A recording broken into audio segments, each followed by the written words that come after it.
Doja Cat learned in real time that all that mean, weird, quirky, sense of humor shit, that shit don't really fly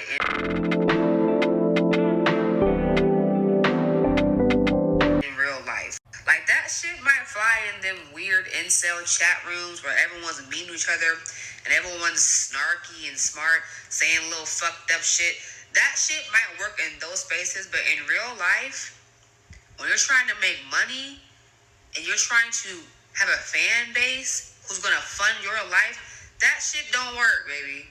Like, people look past the weird incel white chat room stuff. They look past you having that Neo on your shirt.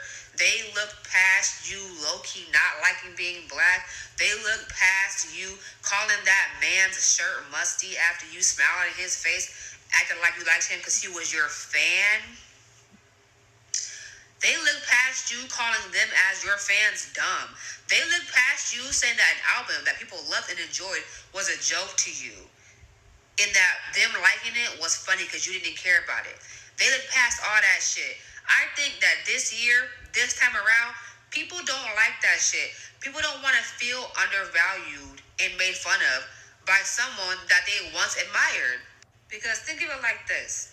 We're being shit on by our president. We're being shit on by our politicians.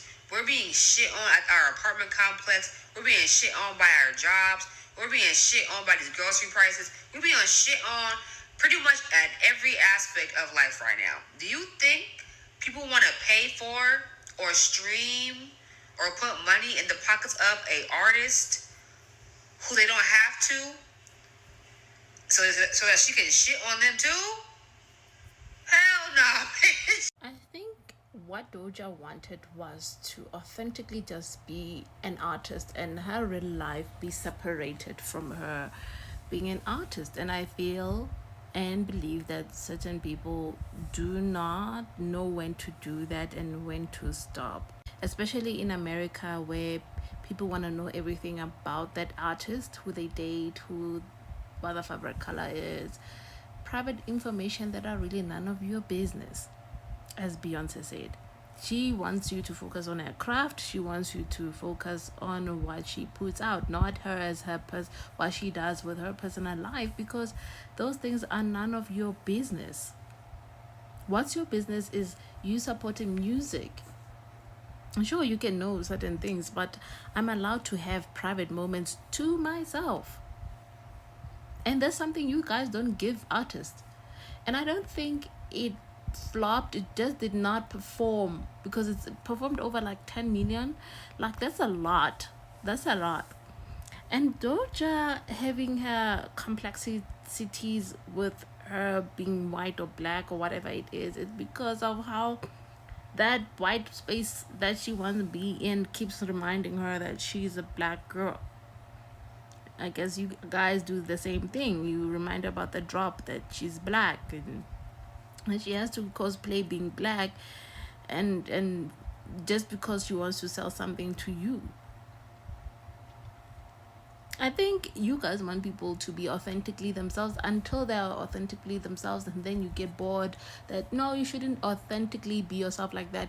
Be authentically yourself like this, because I'm spending money on you and I want you to be a certain way and I want you to look a certain way. If you don't look a certain way, I'm not gonna spend my money on you. Is that not indirect bullying?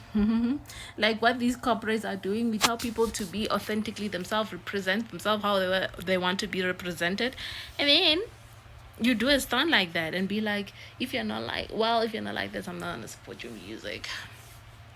That shit would have worked last year, but now, because we want people who's literally not gonna throw our money back in our face and say the damn things. Well, I don't think at this point she cares, but she can't keep on saying that I don't care now, does she? I think Doja's one of those people who can just randomly leave the music industry and do something else. But as for me, I never really liked that album. I think I need time to listen to it. But I liked her previous album a little bit more. So Doja Cat is kind of underperforming success-wise at the moment. Like, she has a new album, but it's like generally doing terrible numbers. And overall, I think it's entirely her fault. Like, she's like the antithesis of Taylor Swift, where Taylor Swift coddles her fans maybe a little bit too much for me, and she tries to make them obsessive. Doja Cat has done everything to make someone not want to be a fan of hers. Like, the whole thing, if I'm gonna try and be as ugly as possible to like break these societal norms, it's just like, girl, you're a pop star. Sorry, but looks are part of your career. If you want to try and be as ugly as possible because you want to troll people or whatever, you do that, but understand that you're going to lose fans when you do that. And if that's what you're okay with, then that's what you're okay with. But I'm just going to let you know, you didn't really do anything with that besides make a lot of people not care for you that much anymore. If that's what you wanted to make, good for you, but I mean, did you really benefit from it? Did you really make any impact with it? Not really. Then there's always attacking your fans, like saying like, oh, my fans are true grown. They're not calling themselves kittens. Like, that's no life loser shit. They don't have jobs. Like, that's just rude as fuck to anyone that's in a fan base. But then also the musty shirt guy, where that was also rude as fuck, and like, you didn't need to do that. And it's just like, just overall, it's always. So I did attempt to listen to that Jazzercise ass album.